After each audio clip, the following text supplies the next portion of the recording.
आदाब नाज़रीन, अभी तक का उर्दू खबरनामा लेकर आपका मेज़बान रहमत कलीम आपकी खिदमत में हाजिर है। बुलेटिन का आगाज सुर्खियों के साथ।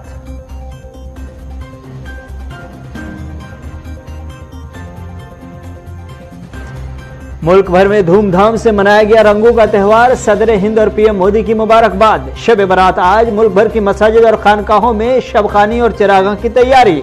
वज़ीर दाखिला अमित शाह पहुंचे जम्मू से गोडी सूरत हाल का लेंगे जायजा। कल राइजिंग परेड में होंगे शामिल। कांग्रेस के सीनियर रहनुमा गुलाम नबी आजाद की पार्टी सदर सोनिया गांधी से हुई मुलाकात। 1.5 घंटे तक चली मीटिंग। दिल्ली हाई कोर्ट के हुक्मनामे के बाद 2 साल की तालाबंदी खत्म। आज से निजामुद्दीन मरकज में लौटी रौनकें। सुर्खियों के बाद खबरें तफसीलात के साथ। अलबत्ता इस वक्त एक बड़ी खबर आ रही है श्रीनगर से। बड़ी खबर यह आ रही है कि श्रीनगर की जामा मस्जिद में एक बार फिर से तालाबंदी कर दी गई है। नमाज मगरिब के बाद से मुसल्लीन को और शबखानी के लिए आज रात इशा की नमाज और उसके बाद के लिए भी इजाजत नहीं दी गई है। बड़ी खबर यह मिल रही है जामा मस्जिद श्रीनगर पे एक बार फिर से ताला लगा दिया गया है। इंतजामिया की जानिब से पाबंदी लगा दी गई है और आज शब्बेदारी के लिए शबखानी के लिए बाज़ाब्ता तौर पर जो मन बना रहे थे अकीदतमंद, उनको एक बड़ा झटका लगता हुआ दिखाई दे रहा है। चूंकि खबर मिल रही है कि श्रीनगर की जामा मस्जिद में रोक दिया गया, पाबंदी लगा दी गई है और कहा गया है कि आज रात में शबखानी नहीं कर सकते। आज इशा की नमाज पर भी पाबंदी लगा दी गई है। तो इस वक्त की बड़ी खबर, मगरिब की नमाज के बाद से बाज़ाब्ता तौर पर पाबंदी लगा दी गई। और आपको बता दें कि तहसीलदार, मजिस्ट्रेट इस सबों ने जामा मस्जिद का दौरा किया था। उसके बाद खबर मिल रही है कि इशा की नमाज और शबखानी पर पाबंदी लगा दी गई है। आपको बता दें कि जामा मस्जिद में नमाज इशा व शबखानी की इजाजत नहीं दी गई है। अहकामात जारी कर दिए गए हैं इंतजामिया की जानिब से। क्या कुछ तफसीलात है इस खबर में? इशफाक गौर हमारे एग्जीक्यूटिव एडिटर फोन लाइन पर जुड़ चुके हैं। इशफाक, क्या कुछ तफसीलात है? खबर मिल रही है कि शब बरात पे शबखानी के लिए जो अकीदतमंद इरादा रखते थे उन्हें बाज़ाब्ता तौर पर एक झटका लगा है और खबर मिल रही है कि इंतजामिया ने आज ताले लगा दिए हैं, रोक लगा दिए, पाबंदी लगा दी है शबखानी के लिए, इशा की नमाज के लिए। बिल्कुल, जहां तक मरकजी जामिया मस्जिद श्रीनगर की हम बात करें तो थोड़ी देर पहले औकाफ जामिया के जो मुंतजमीन है उनकी तरफ से हमें ये इत्तला दी गई है और कंफर्म किया गया है कि सूबाई इंतजामिया के अफसर जो है वो थोड़ी देर पहले जामिया मस्जिद के मुंतजमीन से मुलाकी हुए हैं, जिसके बाद उन्हें इस बात की इत्तला दे दी गई है कि इंतजामिया ने रात भर शबखानी के लिए जामिया मस्जिद को इजाजतनामा नहीं दिया है। इसलिए नमाज जुमा अदा वहां ऐसन तरीके से हुई, नमाज असर भी वहां पर ऐसन तरीके से हुई और इशा और मगरिब के लिए वहां पर इंतजामिया ने साफ कर दिया था कि शबखानी के लिए बिल्कुल भी इजाजत नहीं है। इसलिए थोड़ी देर पहले जो औकाफ है वहां जामिया मस्जिद श्रीनगर का, उन्होंने इस बात की तस्दीक की है कि इस बार नहीं कोई जामिया मरकजी तकरीब वहां पर होगी, क्योंकि हम देखते थे कि जब भी शब बरात की मुकद्दस तकरीब होती थी मीरवाइज की सरारत में वहां पेशवाई के अंदर दुआया मजलिस और तौबा इस्तगफार की मजलिस होती थी। मीरवाइज ऑलरेडी नजरबंद थे और कोविड के बाद लगातार पाबंदियों के बीच जामिया मस्जिद रही थी और अब जब आहिस्ता आहिस्ता करके पाबंदियां हट रही थी और हट चुकी थी और पिछले कई जुम्मे से हमने देखा था कि नमाज जुमा वहां पर अदा हो रही थी, लेकिन इंतजामिया ने अभी डिस्ट्रिक्ट श्रीनगर की इंतजामिया ने यह फैसला लिया है कि जामिया मस्जिद के अंदर रात भर शबखानी नहीं होगी। इस सिलसिले में औकाफ इस्लामिया ने भी इस ऑर्डर की जो है वो तस्लीम किया है और उन्होंने ज़ायरीन से जो लोग वहां आना चाहते हैं उनसे इल्तिमास किया है कि वो मकामी मस्जिदों के अंदर ही नमाज पढ़ें और श्रीनगर जामिया मस्जिद के अंदर कोई भी इज्तिमाई तौबा इस्तगफार या नमाज इशा की कोई भी मजलिस आरास्ता आज रात भर नहीं होगी। पाबंदी ये थोड़ा सा समझना चाह रहा हूँ कि आखिर इशा की नमाज पढ़ने देते शबखानी के लिए थोड़ी सी ये बात हो सकती है कि इंतजामिया को रात भर फिर निगरानी करना पड़ता, सिक्योरिटी का एक मामला हो सकता था। लेकिन बड़ी चीजें हैं, शायद सिक्योरिटी का हाल अहवाल और इंटेलिजेंस इनपुट जिस तरीके के हैं शायद उसको देखते हुए कोई रात को लॉ एंड ऑर्डर की कोई प्रॉब्लम ना बने वहां पर, उसको देखते हुए शायद इंतजामिया ने यह फैसला लिया, क्योंकि जामिया मस्जिद श्रीनगर, नौहट्टा और आसपास का एरिया जो है ये हसास इलाकों के अंदर माना जाता है और काफी डिप्लॉयमेंट ऐसे भी वहां रहती है और रात को कोई इस तरीके की, क्योंकि बहुत ज्यादा जमे गफीर होगा फिर जामिया मस्जिद के अंदर जब नमाज होगी, क्योंकि अगरचे मीरवाइज घर में ही नजरबंद थे लेकिन उसके बावजूद एक अच्छी खासी तादाद में लोग वहां नमाज जुम्मा भी अदा कर रहे थे और पंचगाना नमाजों में भी अब शिरकत हो रहे थे। शायद वो एक सिक्योरिटी कंसिडरेशन दिमाग में होगा इंतजामिया के कि रात भर फिर दीगर मस्जिदों के अंदर, चूंकि बिल्कुल पास पास में जब आप देखेंगे तो नक्शबंद साहब की जियारतगाह वहां पर है, बिल्कुल पास में देखेंगे तो एक और बड़ी बुक्का जात वहां पर है जी, दस्तगीर साहब श्रीनगर का आस्थान आलिया है, या थोड़ा सा आगे चलेंगे तो मुख्दुम साहब की जियारत वहां पर है। तो ये पास पास में ही सारी जियारतें हैं, वहां पर बहुत बड़े बड़े इज्तिमात होते हैं, वहां पर कोई खलल ना पड़े और जो लोग वहां नमाज के लिए जाते हैं उनको कोई परेशानी ना हो, शायद उसके लिए एक एहतियातन कदम जो है वो इंतजामिया ने उठाया होगा। लेकिन फिलहाल जो हमें अगरचे डिस्ट्रिक्ट एडमिनिस्ट्रेशन की तरफ से कोई वजाहती बयान नहीं आया है, लेकिन मुझे जो ऑफिशियली कन्वे किया गया है जी, जो हमें बताया गया न्यूज रूम को, वो औकाफ इस्लामिया जो है जामिया मस्जिद का, उनकी तरफ से कहा गया कि डिस्ट्रिक्ट मजिस्ट्रेट और जो जिला इंतजामिया उनके कुछ मुंतजिमीन आए थे, जिम्मेदार आए थे, और उन्होंने इस बात को कहा कि आज रात भर इज्तिमा पर पाबंदी है जी, इसलिए यहाँ पर कोई भी इस तरीके की इजाजत नहीं है, जिसका उन्होंने तस्लीम करते हुए अवाम से अपील किया कि वो घरों के अंदर या मकामी मस्जिदों में ही नमाज अदा करें और रियासत की सालमियत और वहदत के लिए दुआ करें। यानी कि सिर्फ आज रात भर पाबंदी है, फजर की नमाज से फिर वही अंदाज रहेगा, वही आज़ादी रहेगी, वही तरीका रहेगा। ये सिर्फ एहतियातन, गालिबन जहां तक मुझे भी लग रहा है सिक्योरिटी और दीगर मामलात को देखते हुए, शायद ये एहतियातन तो ही आज रात भर रहेगा और कल से रूटीन में होगा, क्योंकि उनके लिए ये वाज़ेह कर दिया गया कि सिर्फ इशा की नमाज और शबखानी पर पाबंदी है। इसका मतलब नमाज फजर के बाद जो रूटीन में वहाँ 5 वक्त नमाज होती है उस पर कोई भी पाबंदी नहीं है। बहुत बहुत शुक्रिया इशफाक गौर तफसीलात फराहम करने के लिए। तो श्रीनगर जामा मस्जिद से खबर मिल रही थी कि वहाँ आज शबखानी की इजाज़त नहीं दी जाएगी। सिक्योरिटी सूरत हाल के मद्देनज़र इंतजामिया की जानिब से ये फैसला किया गया है।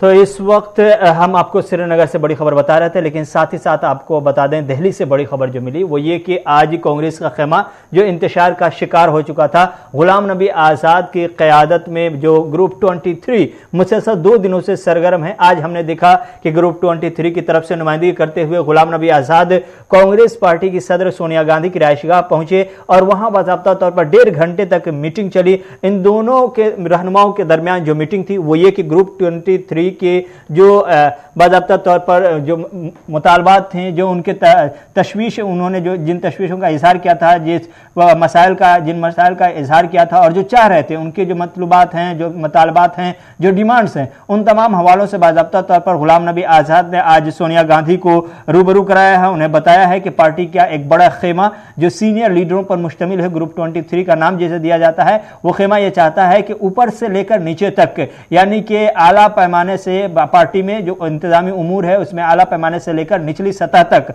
हर सतह तक तब्दीली की जाए और बड़ी तब्दीली के बाद ही हम कांग्रेस को रिवाइव कर सकते हैं। और सियासी सूरत हाल जो हमारी पार्टी के अंदर है उस पर कहीं न कहीं गौर करने के साथ साथ मुल्क की जो सूरत हाल है 2024 के मद्देनजर बहुत कुछ करने की जरूरत है। इन तमाम हवालों से गुलाम नबी आज़ाद ने बाज़ाब्ता तौर पर सोनिया गांधी से मुलाकात की और इस मुलाकात के बाद उन्होंने कहा कि मीटिंग हमारी बहुत ही मुस्बत रही, अच्छी रही। इसमें पार्टी की सियासी सरगर्मियों के हवाले से, आने वाले असेंबली इंतखाबात के हवाले से और जो 5 रियासतों के नतायज आए हैं उन रियासतों के नतायज पर गौर करने के साथ ही साथ 2024 के इंतखाबात को लेकर के गौर और फिक्र किया गया है। मुस्बत माहौल में बहुत अच्छे अंदाज में मीटिंग हुई है।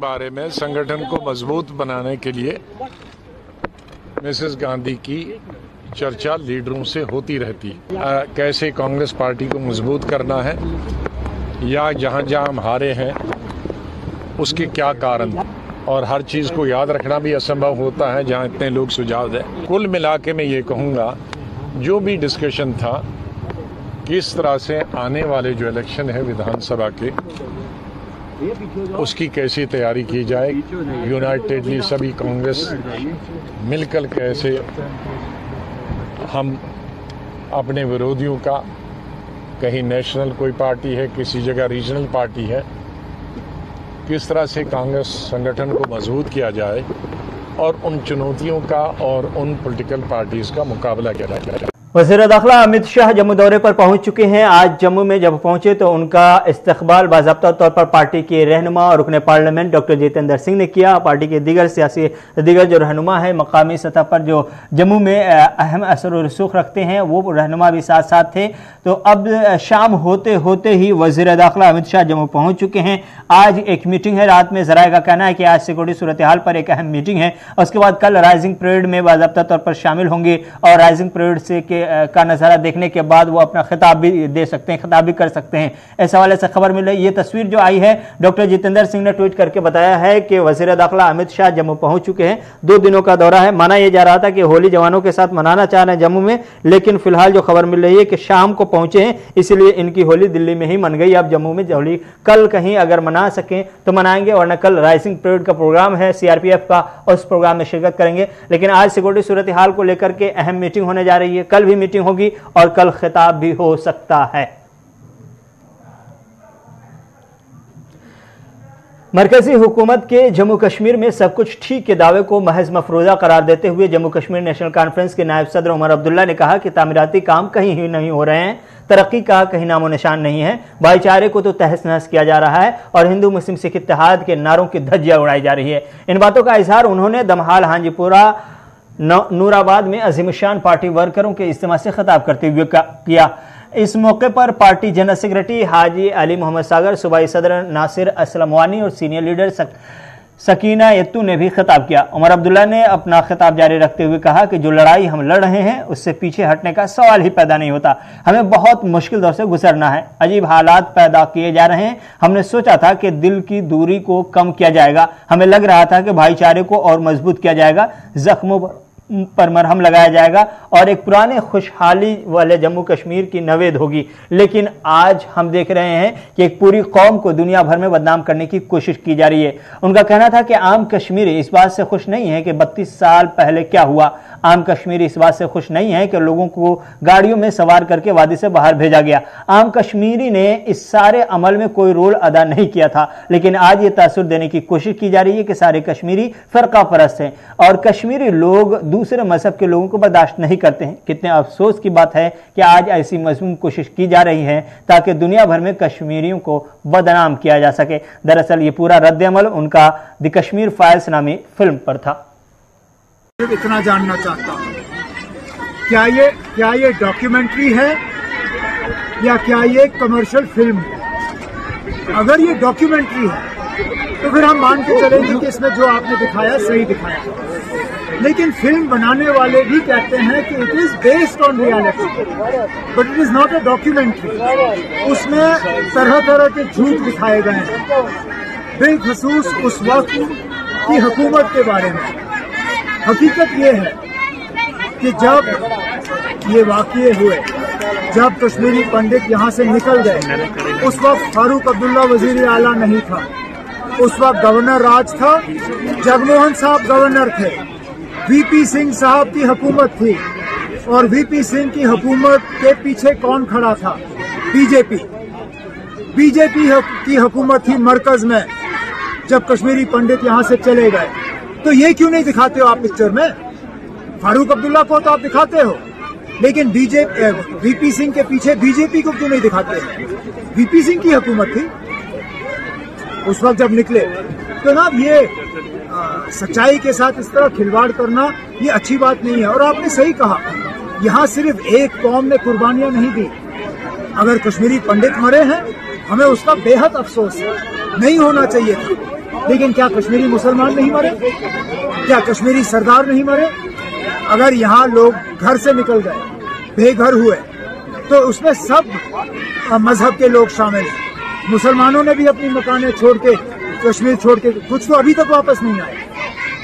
हमारे सिख भाई बहन वो भी छोड़ के गए, हमारे कश्मीरी पंडित भाई बहन भी छोड़ के गए।